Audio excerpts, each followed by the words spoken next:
Now the continuing effects of the Gulf Coast oil spill. It may not be in the headlines as much as it once was, but some communities are still coping with its aftermath. A new documentary showing in select theaters around the country returns to the spotlight to those issues. Hari Sreenivasan talks to the filmmaker. It's been more than 4 years since the worst environmental disaster in U.S. history fouled the waters off the Gulf Coast. After the Deepwater Horizon rig exploded, oil gushed into the Gulf for almost 3 months before it was capped. 11 people died. Since then, billions of dollars have been paid in settlements. Shorelines have been cleaned and areas have been restored. But some residents, businesses, and environmentalists say some places along the Gulf Coast have never fully recovered. A new documentary called The Great Invisible highlights some of those issues. I'm used to seeing dirt, sand, something like that, but I ain't never seen no kind of black, like a black oily look. I just caught these shrimp. Look how they look. These shrimp. See the black in them and stuff. Show them through, bud. That's submergence came out of the water. Yeah.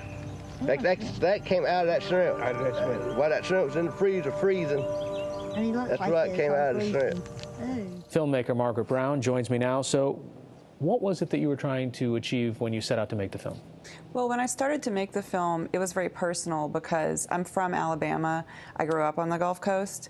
And my father started sending me pictures of his house, which is on the water, and it was surrounded by the oil boom, or the orange boom that the volunteer fire department had put out to prevent the oil from reaching the shoreline. And there were all these workers working around at the house. It just was really sort of didn't look like his house anymore, and it felt very personal. And then I started talking to people that I'd grown up with, and people just didn't really know what to do. Like in a hurricane, which happens a lot in the South, people know what to do. There's like a checklist, but with this, no one knew what to do. And you also have access to footage from inside the Deepwater Horizon, and you talked to some of the people who were actually on the rig when it exploded, but here they are years later, and they're struggling even with basic health care needs. Right.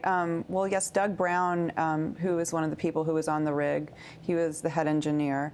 He gave me a tape that he'd made to show his family what it was like to work on a rig, because he was really proud of his job. And I went home and looked at it, and I just couldn't believe it. It was like the Titanic, you know, seeing this footage. It was incredible to be able to use it in the film. Mm-hmm. So what are some of the struggles that they're living with today? Well, he has a lot of injuries from the accident, and at every step, Transocean and BP has fought him and said it's, you know, you have to keep proving that your injuries are related to the spill. So he keeps having to, he lives in Portland, Oregon, or near Portland. He has to fly to Houston, check in with their doctors, and undergo like the treatment there instead of doing it where he lives. And he's had multiple operations. Yeah, one of the things that this region conjures up is people who are resilient after hurricanes. And one of your characters, an interesting thing that he said, is this isn't like a hurricane where we can just rebuild our house. Right. This is our entire livelihoods are gone. Right. And there are these deep economic consequences that still have ripple effects there. Yeah.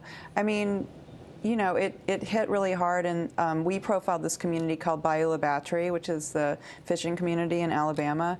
And like I said before, people know what to do when there's a hurricane. They know how to rebuild.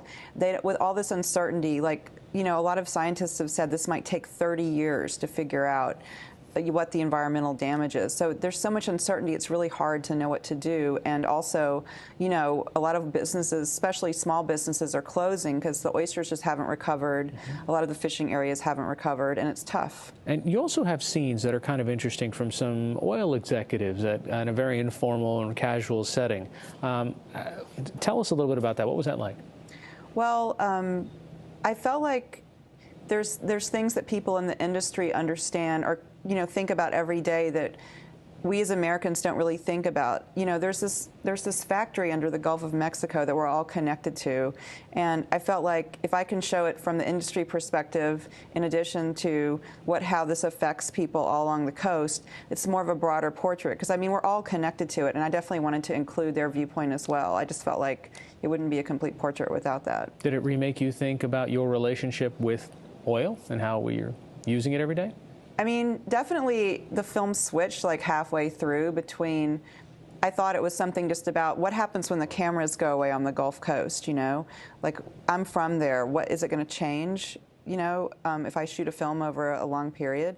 And then, you know, about a year and a half in, I got really interested in how I'm connected to it. We're driving up and down, we're flying places for interviews. I started thinking about my own connection to all this and how we're all connected to it and what we don't think about when we fill up our car. So I kind of wanted to make a broader film. At a certain point, I realized just a reactive film about what happened to a small place, it was a bigger issue.